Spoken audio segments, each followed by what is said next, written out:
जय हिंद। नमस्कार किसान साथियों। मैं लक्ष्मण अपने चैनल पर आपका हार्दिक अभिनंदन स्वागत करता हूं। आज का जो टॉपिक है धनिया की संपूर्ण परिचर्चा मैं आपके साथ करूंगा कि क्या आपको सावधानी बरतना चाहिए, कब कौन सा बीज लगाएं, कितना बीज लगेगा, उत्पादन कितना मिलेगा, कमाई कितनी होगी। साथ ही वीडियो के अंत में कुछ बातें आपसे शेयर करूंगा जो आपको खेती की ओर उम्दा ले जाएगी। भले ही आप धनिया की खेती न करें, लेकिन वीडियो का अंतिम भाग ज़रूर देख लीजिएगा। चलिए शुरुआत करता हूं। सबसे पहले आते हैं धनिया की बुआई का समय। उपयुक्त समय जो अधिक पैसा कमाने की होती है वो 15 सितंबर के आसपास आप पहली बुआई करिए। देखेंगे आपको बेहतरीन मुनाफा जनरेट होगा। 15 सितंबर से आप शुरू करिए। 15-20 नवंबर तक धीरे धीरे धनिया को बोना छोड़ दीजिए, क्योंकि बाद में रेट सस्ता हो जाता है।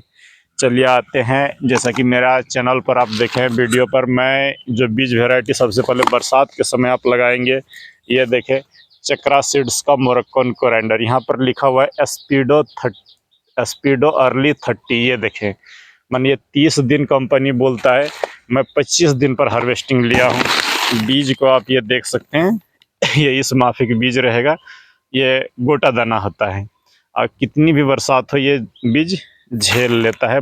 बहुत सारे साथियों को भी दिया हूँ, हो सकता है आपको भी कभी दूँ, धैर्य रखिएगा। चलिए उसके बाद आता है बरसात के बाद दूसरा मैं किसको लगाया हूँ। अभी जो आज 10 नवंबर को वीडियो रिकॉर्ड कर रहा हूँ, आज मैं बता दूँ, ये जो मेरा आप फसल देखेंगे, ये देखिए विशाल सीड्स का है। ये भी स्पीडो अर्ली 30 ही है। ये भी 30 दिन की है।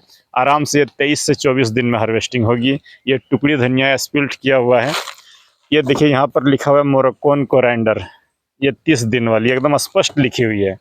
लेकिन इसे बरसात में लगाएंगे तो आपका सारा धनिया खराब हो जाता है। बरसात में अच्छा नहीं होता है, नहीं पानी सहता है, जबकि चक्रा वाला वही सेम चीज़ें सह लेता है। तो ये हो गया बीज वेराइटी। ये दो। अगर आपको ये सब नहीं मिल पाता है तो आप ये नामधारी का सुर भी ले सकते हैं। 45 दिन की है, अच्छी होगी, सस्ती है। ये देखिए इसके बीजों को छोटे छोटे इस तरह का होंगे। और इसकी एक बात और बता दूं कि ये जो नामधारी का सुरभि है, बरसात बाद करके आपका गर्मियों में भी मार्च अप्रैल में आराम से हो जाएगा। अगर आप गर्मियों में धनिया करना चाह रहे हैं मार्च अप्रैल में, तो आप नामधारी का सुरभि या तो ईस्ट वेस्ट का जो है रेम से, यही दो बीजों पर भरोसा करिए। इसके अलावा मैं आपको एक बात और बता दूं, आप अच्छी लगन से अगर किसी भी कंपनी के बीज को डालेंगे, दुकानदार से पूछ करके कि नहीं अच्छा बीज दीजिए, अगर मेहनत ठीक ढंग से करेंगे तो मैं आशा करता हूं कि आपका ज़रूर अच्छा उत्पादन मिलेगा। सबसे जो मुख्य बात होती है खेती में वो होता है मेहनत। ये अब बीज वैरायटी का बता दिया। अब आते हैं कि बीज कितना लगेगा। अगर आप इस माफिक मेरे जैसा इस तरह उगाइएगा, ये देखिए जितना घना मेरा उगा है, इस तरह अगर आप 1 एकड़ में क्यारी बना रहे हैं तो आपका 900 से 1000 क्यारी लगेंगे। एक क्यारी में 100 ग्राम बीज लगता है, तो 900 क्यारी बना तो 90 किलो बीज लगेगा, ये जान लीजिए। बाकी जो यूट्यूबर बोलता है कि 1 एकड़ में 5 किलो 7 किलो 10 किलो, समझ लीजिए वो लोग खेती फेती नहीं करता है, कहीं किसी का कॉपी पेस्ट करके आपको बता दिया। अगर इस माफिक आपको बिनना है, इस तरह उगाना है, तो 90 केजी बीज में आपका होगा नहीं 1 एकड़ में। उत्पादन की बात करें तो आप एक बार अगर आप 15 सितंबर के आसपास जुआ खेल लें तो समझ लीजिएगा कि इससे बेहतरीन खेती और कुछ नहीं है। हाँ चलिए आगे बढ़ते हैं। इसके जो अगर आप ऑर्गेनिकली उगाना चाह रहे हैं तो बहुत अच्छी होगी। इसमें कोई हर्बिसाइड, कोई फंगिसाइड, कोई इंसेक्टिसाइड की ज़रूरत नहीं होगी। धनिया सुगंधित फसल है, इसमें रोग बीमारियां नहीं आती है। थोड़ा बहुत जो आएगा सब पर चर्चा करूँगा। आते हैं कि आप मेरा 21 सितंबर में जो बुनाई करते हुए बिना हर्बिसाइड का जैविक तरीके से धनिया उगाए, उसको देख सकते हैं कैसा कैसे मैं बिनता हूँ, जा कर के उसको आप देख लें। जैसे ही धनिया जर्मिनेट होगी आपको 2 समस्याओं से रूबरू होना पड़ता है। इधर आइए बेटा। 2 समस्याओं से रूबरू होना पड़ता है। ये देखिए इस तरह का अगर हुआ, आपका इतना बड़ा हुआ इस तरह, तो आपका ये गलने लगता है। गलता क्यों है? क्योंकि आप अपनी खेती में नाइट्रोजन का इस्तेमाल अधिक किए होंगे या हर्बिसाइड डाले हैं, फंगस लगेगा। तो इसके लिए मैं बता दूं कि अगर आप घर में जैविक कर रहे हैं, थोड़ा बहुत गल रहा है तो कुछ ना डालिए। अगर आप माने कॉमर्शियल खेती कर रहे हैं, बड़े स्केल पर 1 एकड़ में कर रहे हैं, तो आप एमी स्टार टॉप सिजेंटा की दवा का कंपनी कदापि ना बदलें। एमी स्टार टॉप आधा ml दे करके प्रति लीटर के हिसाब से, मैंने 15 लीटर की टंकी में मात्र 7 से 8 ml दवा दे और स्प्रे कर दे। एक भी धनिया नहीं गलेगी। आपको इधर उधर कहीं किसी से पूछने की जरूरत नहीं, किसी प्रकार की नहीं। हाँ, अगर आप अपनी खेती में हर्बिसाइड का इस्तेमाल किए हैं तो धनिया गलेगी और सूखेगी, कोई दवा काम नहीं करेगा, पहली बात जान लीजिए। लेबर लगवा करके घासों को हाथ से चुनवाइए, देखेंगे खेती धीरे धीरे आपकी अच्छी हो जाएगी और बेहतर होगी। हर्बिसाइड का उपयोग अपनी भूमि पर ना करें। चलिए आते हैं दूसरी समस्या कि इसकी बढ़वार तब हम कैसा लें। जब आप बुनाई करेंगे, मेरा वीडियो में देखेंगे, जितना धनिया का बीज, जैसे 100 ग्राम अगर मैं इस क्यारी में बीज डाल रहा हूँ तो 100 ग्राम उसमें DAP डाल दीजिए या 10-26-26 डाल दीजिए साथ में ही बिनाई करते समय। जितना धनिया का बीज उतना मात्रा में DAP, बस यही फार्मूला रखिए। तो इसके साथ बिनाई कर दें, देखेंगे मस्त मोटे अच्छे स्वस्थ पौधे तैयार होंगे। गलने का समस्या बता दिया कि आपको डालना है एमी स्टार टॉप। अगर आप जैविक रूप से डाल रहे हैं तो ट्राइकोडर्मा विरिडी डाल के देखें, हो सकता है रुक जाएगा, कभी कभार नहीं रुकता है। चलिए आगे बढ़ते हैं। अब ठंड के समय में धनिया में पर्णकुंचन वायरस आता है, पत्तियां दोने के आकार बन जाता है थ्रिप्स के कारण और वायरस के कारण। तो इसको रोकने के लिए मैं आपको एक बात बता दूं कि सबसे पहले तो आप जब ठंड में अगर धनिया बुआई कर रहे हैं, कुहासा पड़ रहा हो दिसंबर के महीने में, तो उसी समय आप 1 एकड़ खेत में ले लीजिए 6 kg magnesium sulphate, 5 kg sulphur, 3 kg zinc sulphate और 1 kg बोरॉन। ये जो माइक्रोन्यूट्रिएंट मिक्सचर है पूरे 1 एकड़ खेत में मिला करके छींट दीजिए और धनिया की बुआई करिए। देखेंगे आपका वायरस नहीं आएगा, यकीन मानिए। तथापि आप सावधानी के तौर पर क्या कर रहे हैं, यदि आपका थ्रिप्स आ रहा है, पत्ते दोना के आकार के बन रहे हैं, तो आप इमिडा क्लोरोपिड 1 ml प्रति लीटर के हिसाब से दे करके, बाहर का जो कन्फिडोर आती है, आप स्प्रे करते रहें। एक बार का स्प्रे में ही आपका काम हो जाएगा, आगे नहीं ये होगा। और हाँ, ठंड में ज़रूर आप ठंड से बचाने के लिए उसमें 2 ग्राम सल्फर दे करके स्प्रे करें। फिर मैग्नीशियम 2 ग्राम बोले तो 30 ग्राम प्रति टंकी। उसके बाद आप क्या करें, उसमें जो है अपने 3-4 दिन बाद मैग्नीशियम सल्फेट ले 50 ग्राम और 30 ग्राम जो है जिंक सल्फेट, उसका स्प्रे कर दीजिए। एक स्प्रे आप बोरोन का कर दीजिए, देखेंगे थ्रिप्स भी नहीं आएगा और क्या बोलते हैं आपका वो जो पर्णकुंचन वायरस, वो भी सिकुड़ने वाला प्रॉब्लम सॉल्व हो जाएगा। तो फंगस के लिए मैं स्टार टॉप बता दिया, थ्रिप्स के लिए इमिडा क्लोरोपिड ही दीजिए, दूसरा पर भरोसा ना करें। और वो जो सूक्ष्म पोषक तत्वों का कम्बिनेशन बताएं उसको आप चलाते रहिए, बेहतरीन होगा।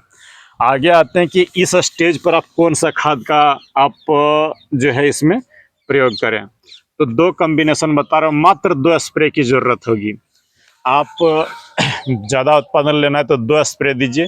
पहला स्प्रे ले, एक टंकी में 30 ग्राम 19-19-19 खाद और 30 ml बायोवीटा और जो है 15 ग्राम ह्यूमिक एसिड। चीज़ों को नोट कर लीजिए, मात्र 30 ग्राम 19-19, 30 ml बायोवीटा और 15 ग्राम ह्यूमिक एसिड देकर के पहला स्प्रे कर दीजिए। ठीक इसके 8-10 दिन बाद 30 ग्राम 052-34, 30 ml बायोवीटा और 15 ग्राम ह्यूमिक एसिड। आप देखेंगे धनिया इतनी अच्छी होगी आपका कि आपकी सोच से भी अच्छी होगी। तो ये हो गया कि आप इस तरीके से धनिया की कंप्लीट खेती करें तो आपकी जो है खेती में एक बेहतरीन इनकम होगी। चलिए आगे बढ़ते हैं कि आप को मैं एक बात और बता दूं, बहुत सारे किसान साथियों ने क्या था कि नहीं ये जीरो बजट खेती नहीं होगी, तो शायद मैं जो भी फसल लगाता हूं मेरा जीरो बजट रहता है। थोड़ा सा आपको नमूना हर वीडियो में दिखाता हूं। इस तरह है, ये देखिए मेड़ों पर इधर गोभी है, तीनों तरफ अगर गोभी मैं बेचूंगा तो जितना धनिया का बीज और लेबर और खाद लगा था उससे 10 गुना आएगा मेरा पैसा। उधर मूली लगा हुआ है, उधर है मूली लगा हुआ है, मूली भी बेच के पैसा कमाता हूँ। इन चीज़ों को बेच करके उन मेड़ों से पैसा निकाल लूँगा जो मेरी क्यारी में लागत लगा है। ऐसी चीज़ें सिखाऊंगा जो आपकी खेती को उम्दा हो। तो बन के रहिएगा। चलिए साथ ही आपको 2-4 बातें ज़रूर बता दूं जो वीडियो के पहले में मैं चर्चा किया था। आप असफल कहाँ होते हैं? एक बात गौर करिएगा, अगर आप श्रम कर रहे हैं, बेहतरीन मेहनत कर रहे हैं, तो आप कभी भी फेल नहीं होंगे। एकदम ये बात जान लीजिए, आपके जो ज़िला के डीसी साहब हैं, भारत के जो प्रधानमंत्री और राष्ट्रपति है, वो भी 10 से 12 घंटा खटता है। आप भी अपनी खेत में 8 से 10 घंटा समय रोज़ दीजिए ना, कैसे फेल होंगे वो आप फिर मैं आपको देखूँगा। एक बात मैं यहाँ पर आपको नोट कराऊंगा कि आपको जब भी मौका मिले, मुंशी प्रेमचंद की एक कहानी है सुभान खां, आप उसको ज़रूर पढ़ लीजिए। उसमें एक लाइन लिखा हुआ है कि प्रेमचंद कहना चाह रहा है कि मुझे 2 ही काम से प्यारा है, एक जो है काम और ईश्वर अल्लाह। तो जब काम आप करिएगा उस समय ईश्वर नहीं, और जब ईश्वर की उपासना करें तो उस समय काम नहीं। सुभान खां बस यही कहना चाह रहा है उसमें कि आप जब भी खेती करने आए, उस माध्यम से मैं आपको बताने जा रहा हूँ कि अपना जो है मेहनत का 100% दीजिए। मोबाइल की दुनिया से निकल करके अच्छा जो है खेती करने का प्रयास करिए कि नहीं मैं अपना समय दूंगा। क्या कमियां रह जा रही है, क्यों आपको उत्पादन नहीं मिला, उस चीज़ों को बार बार हर वीडियो में बोलता हूँ, उसको नोटेड करिए। आप जो है जब श्रम करने लगेंगे, अच्छा जो है मेहनत करने लगेंगे, तो आपकी खेती कभी घाटे की नहीं होगी। खेती के बजट को कम करने का प्रयास करिए। मैं आपको एक बात बता दूं कि मैं अपने वीडियो के फॉर्मेट्स में आपको 4-5 चीज़ें मैनेज करने सिखाऊंगा। पहला है मैनेजमेंट स्किल, जो लोग एमबीए करके मैनेजर बनता है ना, मैं उस एमबीए वालों का डिग्री आप किसानों में देखना चाहता हूं कि आप जो है कैसे लागत को कम करें, कैसे जो है खेती के घाटे को कम करें, कैसे उत्पादन बेहतर लें, कहाँ चीज़ों को बेचें, कब चीज़ों को बेचें, कौन सी चीज़ें मेरी बेहतरीन होगी। ये सब चीज़ों को धीरे धीरे मैनेजमेंट में मैं आपको सिखाऊंगा। गणित सिखाऊंगा, जब एक शिक्षक हूँ तो गणित बताऊंगा कि कैसे कैलकुलेशन आप कर लें कि कितना उत्पादन मिलेगा, कैसे उत्पादन मिलेगा, क्या जो है मेरी लागत आएगी, सारा गुना भाग करने आपको मैं सिखा दूंगा। विज्ञान सिखाऊंगा कि पौधों की संरचना कैसी होती है, इन्हें कब कौन सी खाद की ज़रूरत है, कब कौन सी दवा की ज़रूरत होती है, कौन सी दवा आपके शरीर के लिए और पौधों के शरीर के लिए बेहतर है, वो पूरा साइंस मैं आपको सिखाऊंगा। आप जब खेती में भूगोल को अप्लाई करना सीख जाएंगे कि फसल का जो उत्पादन लेने के लिए जल, सूर्य की रोशनी, ये पोषण, ये श्रम, ये सब चीज़ें अगर अच्छी रूप से हम दें तो आप कभी फेल नहीं होंगे। तो बस इतना मेरा ट्राई रहेगा कि आपको जो है मैनेजमेंट, गणित, विज्ञान और भूगोल में पारंगत कर दूं। तो मैं सिखाने वाला कोई नहीं हूं, आप खुद ब खुद सीखेंगे। अपनी गलतियों को नोटेड करिए, क्यों नहीं उत्पादन मिला, क्यों नहीं रेट मिला, सबको अपनी गलतियों से खुद सीखिए। ये जितनी अच्छी आप मेरी फसलों को देख रहे हैं ना, उससे ज़्यादा बेहतर मेरे द्वारा तैयार किए हुए स्टूडेंट रहता है। तो मैं उन्हें पढ़ाता नहीं हूँ, बस उसके दिमाग को जगा देता हूँ कि वो खुद ब खुद करे। मैं सारा क्वेश्चन अगर हल कर दूं बोर्ड पर बना करके तो खुद नहीं सीखेगा, लेकिन उनसे करवाता हूँ। तो आप किसान साथियों को भी मैं यही कहूँगा कि मैं कुछ नहीं, आप खुद करिए, जहाँ आपकी कमी होगी मैं उस कमी को दूर करवाऊँगा।